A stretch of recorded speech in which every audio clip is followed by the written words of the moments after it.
Hello friends, सफलता का institute के ऑनलाइन क्लासेस में आपका स्वागत है। दोस्तों, आज हम हिंदी का बहुत ही महत्वपूर्ण टॉपिक रस पर चर्चा करने वाले हैं। दोस्तों, रस पढ़ने से पहले हमको ये जानना जरूरी है कि सर्वप्रथम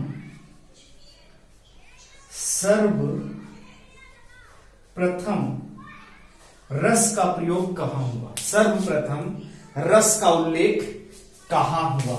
ठीक, रस की परिभाषा क्या है? रस की परिभाषा क्या है? रस कितने प्रकार के हैं और रस के अवयव कौन से हैं? ठीक, रस पढ़ने से पहले हमको रस के बारे में ये चीजें जानना जरूरी है। तो दोस्तों, सर्वप्रथम रस का उल्लेख तैत्तिरीय उपनिषद में हुआ। 108 उपनिषद है, आप जानते हैं। ठीक है, तो कहां हुआ? तैत्तिरीय उपनिषद। किसमें हुआ? सर्वप्रथम रस का उल्लेख किसमें हुआ? तैत्तिरीय उपनिषद में। किसमें? तैत्तिरीय उपनिषद में। ठीक, तो रस का सर्वप्रथम उपयोग तैत्तिरीय उपनिषद में हुआ। तो रस की परिभाषा क्या है दोस्तों? रस की परिभाषा क्या है? ठीक है, तो काव्य को पढ़ते समय हमारे मन में जो भावनाएं उत्पन्न होती हैं वही क्या है? रस है। काव्य को पढ़ते समय हमारे मन में जो भावनाएं उत्पन्न होती हैं वही क्या है? रस है। या फिर आप खुश होते हैं, आप दुखी होते हैं, आप हंसते हैं, आप रोते हैं, तो क्या है ये? यही तो रस है दोस्तों। यही क्या है? रस है। ठीक है, तो कहा जा सकता है कि काव्य को पढ़ते समय जिस भाव का अनुभव हम करते हैं वही क्या है? वही क्या है? रस है। ठीक है, तो रस के लिए, ठीक है, वही क्या है? रस है। तो रस का सर्वप्रथम उपयोग तैत्तिरीय उपनिषद में किया गया। तो अब यहां एक बात और आती है दोस्तों कि रस के प्रवर्तक कौन है? क्वेश्चन पूछा जाता है कि रस के प्रवर्तक कौन है? तो रस के प्रवर्तक कौन है दोस्तों? भरत मुनि। कौन है? रस के प्रवर्तक हैं भरत मुनि। कौन? भरत मुनि। तो अब यहां रस के प्रवर्तक भरत मुनि है, तो आखिर में अगर भरत मुनि है तो भरत मुनि ने रस का जिक्र कहां किया? रस का जिक्र भरत मुनि ने कहां किया? तो भरत मुनि ने रस का जिक्र इनकी एक पुस्तक है नाट्य शास्त्र। क्या है? नाट्य शास्त्र। क्या है? नाट्य शास्त्र। तो नाट्य शास्त्र में इन्होंने रस का जिक्र किया। ठीक है, किसमें? नाट्य शास्त्र में। तो नाट्य शास्त्र के बारे में आप जानना चाहिए कि नाट्य शास्त्र में कितने अध्याय? नाट्य शास्त्र में कितने अध्याय? तो दोस्तों, नाट्य शास्त्र में है 36 अध्याय। कितने अध्याय? नाट्य शास्त्र में है कितने अध्याय? 36 अध्याय। ठीक, नाट्य शास्त्र के 6वें अध्याय में, किसमें? नाट्य शास्त्र के 6वें अध्याय में किसका जिक्र है? रस सूत्र का। किसका? रस सूत्र का। नाट्य शास्त्र के 6वें अध्याय में किसका जिक्र है? रस सूत्र का। नाट्य शास्त्र के 7वें अध्याय में, नाट्य शास्त्र के 7वें अध्याय में रस अवयव की बात की गई। किसकी बात की गई?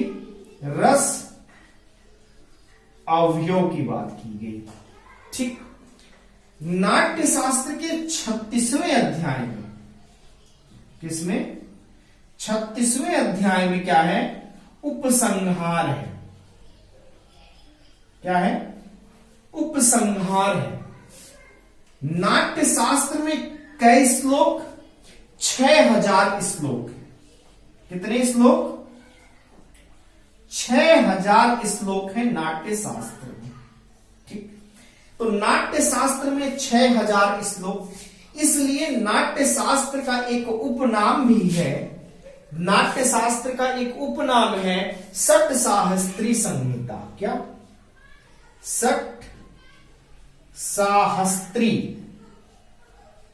षट साहस्त्री संहिता। षट साहस्त्री संहिता ये नाट्य शास्त्र का एक उपनाम है। ठीक है, क्योंकि भरत मुनि ने चारों वेदों को पढ़ा और उसके बाद नाट्य शास्त्र की रचना की। इसको हम कहते क्या है? नाट्य शास्त्र को हम पंचम वेद भी कहते हैं। नाट्य शास्त्र को हम क्या कहते हैं? पंचम वेद भी कहते हैं। नाट्य शास्त्र को हम पंचम वेद भी कहते हैं। ठीक है दोस्तों, ये तो बात हुई कि रस के प्रवर्तक कौन? भरत मुनि। तो भरत मुनि में रस का जिक्र किसमें किया? नाट्य शास्त्र में। नाट्य शास्त्र में कितने अध्याय? 36 अध्याय। 6वें अध्याय में रस सूत्र का जिक्र है। 7वें अध्याय में रस अवयव का जिक्र है। 36वें अध्याय में उपसंहार है। 6000 श्लोक हैं, इसलिए इसे षट साहस्त्री संहिता कहा जाता है और इसे पंचम वेद भी हम कहते हैं। ठीक है, ये तो बात हो गई नाट्य शास्त्र। ठीक, अब भरत मुनि ने यहां पे संचारी भाव, क्या कहते हैं हम? एक संचारी भाव परिभाषा दिया इन्होंने। इसकी भरत मुनि ने क्या कहा? परिभाषा दिया कि विभावा, क्या कहा? भरत मुनि ने परिभाषा दी किसकी? रस की। विभावानुभाव, विभावानुभाव व्यभिचारी। क्या कहा? व्यभिचारी। विभावानुभाव व्यभिचारी समाग, क्या? संयोगाद्रस निष्पत्ति। विभावानुभाव व्यभिचारी संयोगाद्रस,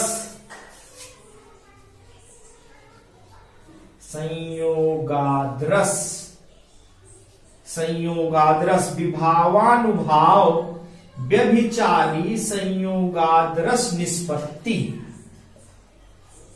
निष्पत्ति।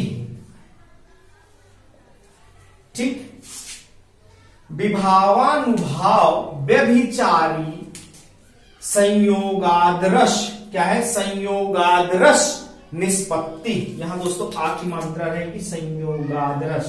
ठीक, निष्पत्ति। तो यहां क्या हुआ? विभाव। क्या हुआ? विभाव। यहां वा में आ लगा हुआ है तो क्या हुआ? अनुभाव। ये क्या है? व्यभिचारी। किसको है? व्यभिचारी। संचारी भाव को भरत मुनि ने क्या कहा? व्यभिचारी कहा। क्या हुआ? व्यभिचारी। क्या कहा? व्यभिचारी। विभाव, अनुभाव, व्यभिचारी। ठीक है, आदि के संयोग से। ठीक है, आदि के संयोग से रस। निष्पत्ति का मतलब होता है निकलना। निष्पत्ति का मतलब क्या होता है? निकलना।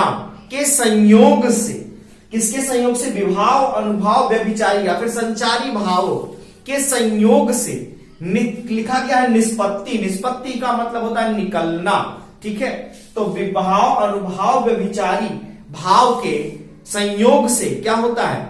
रस निकलता है। क्या होता है? रस निकलता है। ठीक है, तो अब बात आती है कि आखिर में रस कितने प्रकार के होते हैं। अब बात आती है कि रस कितने प्रकार के होते हैं।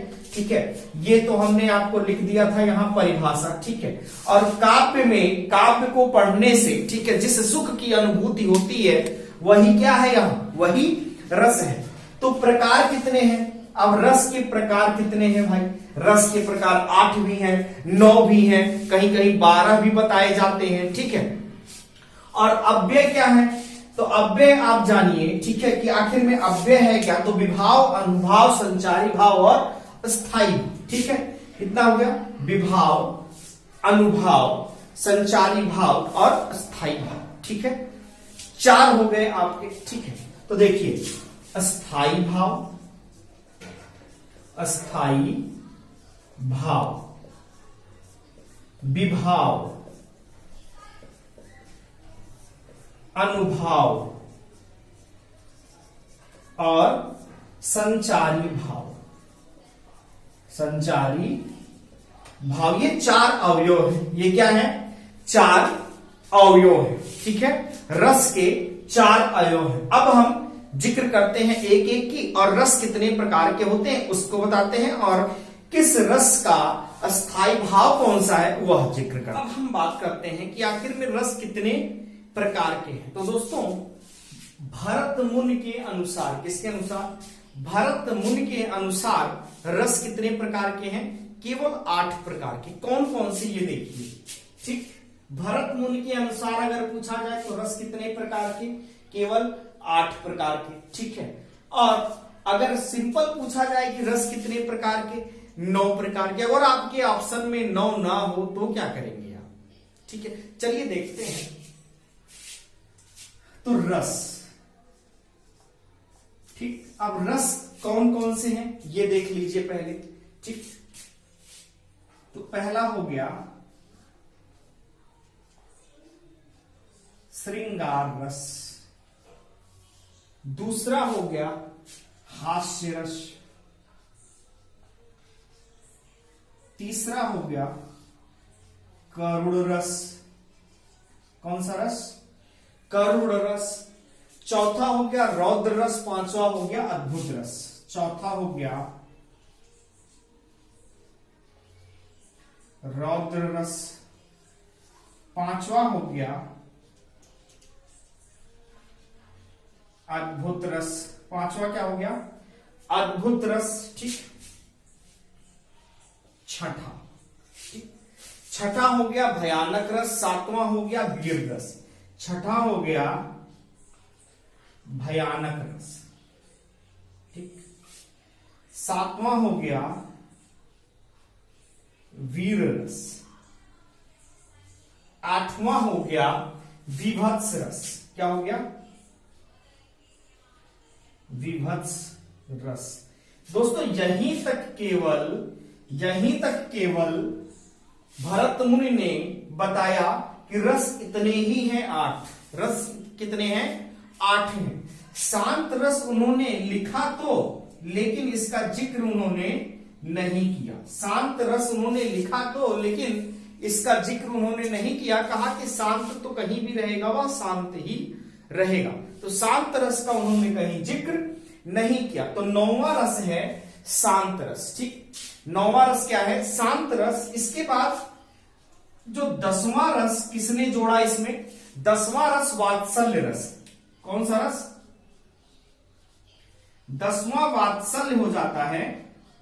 11वां हो जाता है भक्ति रस। 11वां कौन सा हो जाता है? भक्ति रस, ठीक। ये तो हो गया 11 रस। अब दोस्तों, प्रत्येक रस का एक अस्थाई भाव होता है। प्रत्येक रस का अस्थाई भाव होता है। अब अस्थाई भाव क्या है? अस्थाई भाव ही प्रधान भाव है। क्या है? अस्थाई भाव को हम क्या कहते हैं? अस्थाई भाव। तो प्रत्येक रस का एक अस्थाई भाव होता है, और अस्थाई भाव ही प्रधान भाव है। आपसे पूछा जाए कि कौन सा भाव प्रधान भाव है, तो अस्थाई भाव ही क्या? अस्थाई भाव ही प्रधान भाव है। और कौन सा रस सबसे श्रेष्ठ है? तो श्रृंगार रस। कौन सा रस सबसे श्रेष्ठ? तो श्रृंगार रस, ठीक है। तो अस्थाई भाव, प्रत्येक रस का एक अस्थाई भाव। तो अस्थाई भाव होता क्या है, ध्यान दे लीजिएगा।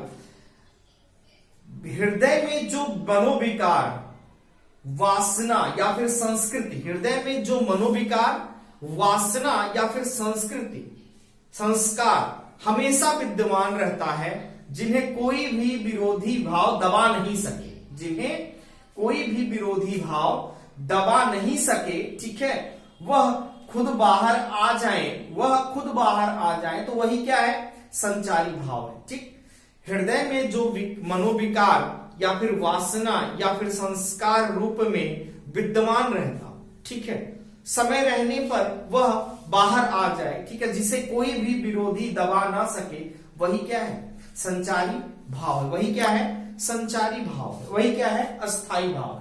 क्या है, वही अस्थाई भाव। ठीक, तो श्रृंगार रस का अस्थाई भाव क्या है, रति। रति का मतलब होता है प्रेम। श्रृंगार रस का अस्थाई भाव क्या होता है, रति। हास्य रस का अस्थाई भाव क्या होता है, हास्य। क्या है, हास्य। करुण रस का अस्थाई भाव क्या होता है, शोक। करुण रस का अस्थाई भाव क्या, शोक। रौद्र रस का अस्थाई भाव क्या होता है, क्रोध। क्या होता है, रौद्र रस का अस्थाई भाव होता है क्रोध। अद्भुत रस का अस्थाई भाव क्या होता है, आश्चर्य। अद्भुत रस का अस्थाई भाव क्या होता है, आश्चर्य होता है। भयानक रस का अस्थाई भाव क्या होता है, भय होता है। भयानक रस का अस्थाई भाव क्या होता है, भय होता है। वीर रस का अस्थाई भाव क्या होता है, उत्साह होता है। वीर रस का अस्थाई भाव क्या होता है, उत्साह होता है। विभत्स रस का अस्थाई भाव क्या होता है, घृणा। विभत्स रस का अस्थाई भाव क्या होता है, घृणा। शांत रस का अस्थाई भाव होता है निर्वेद। निर्वेद। ठीक, यहां तक ठीक है, यहां तक। तो अब आपके एग्जाम में जब पूछा जाए कि रस कितने प्रकार के, तो 9। रस कितने प्रकार के होते हैं, तो 9 प्रकार के होते हैं। ठीक, लेकिन भरत मुनि के अनुसार रस कितने प्रकार के होते हैं, 8 प्रकार के होते हैं। अब अगर 8 भी ऑप्शन में ना दिया रहे, 9 भी ऑप्शन में ना दिया रहे, तो आप क्या लगाएंगे, तो आप क्या लगाएंगे दोस्तों, तो आप लगाएंगे 12। अगर ऑप्शन में है तो क्या लगाएंगे, 12 लगाएंगे। क्या लगाएंगे, 12 लगाएंगे। ठीक है, तो अब दोस्तों अगर 9 होता है तो 9 कहां से होता है, वात्सल्य रस का अस्थाई भाव होता है वत्सल। क्या होता है, वत्सल। ठीक, वात्सल्य रस का होता है। और भक्ति रस का अस्थाई भाव होता है अनुराग। क्या होता है, अनुराग। ठीक, इन दोनों का मतलब ही प्रेम होता है, इन दोनों का मतलब ही प्रेम होता है। तो इसको किसमें ऐड कर दिया गया, श्रृंगार रस में ही जोड़ दिया गया, श्रृंगार रस में ही जोड़ दिया गया। दोस्तों वात्सल्य रस, जो वात्सल्य रस है, इसको किसने जोड़ा था, विश्वनाथ जी ने। किसने, विश्वनाथ जी ने। और भक्ति रस को किसने जोड़ा था, रूप गोस्वामी। किसने, रूप गोस्वामी ने। किसने जोड़ा, रूप गोस्वामी ने। भक्ति रस को किसने जोड़ा, रूप गोस्वामी ने जोड़ा था। ठीक है, ये तो आपके 11 रस हो गए। अब दोस्तों 12वां रस कौन सा है, प्रेयान। क्या है, ये 12वां रस है प्रेयान। इसको किसने जोड़ा था, प्रेयान। इसको किसने जोड़ा, रुद्रक। किसने, रुद्रक जी ने। किसने, रुद्रक जी ने। तो यही 12 रस है। यही क्या है, 12 रस है। पहले तो इसको मान्यता नहीं थी, लेकिन बाद में इसको भी मान्यता दे दी गई। ठीक, तो अगर आपसे 9 भी ना रहे, 8 भी ना रहे, तो क्या लगाएंगे, 12 लगाएंगे। अगर आपसे पूछा जाए कि रस कितने प्रकार के, तो क्या बताएंगे, 9 बताएंगे। तो हमने यहां आपको बता दिया अस्थाई भाव। ठीक, तो दोस्तों विभाव क्या होता है, विभाव भी 2 प्रकार के हैं। विभाव भी 2 प्रकार के हैं। ठीक है, विभाव 2 प्रकार के हैं, आलंबन और उद्दीपन। क्या है, आलंबन और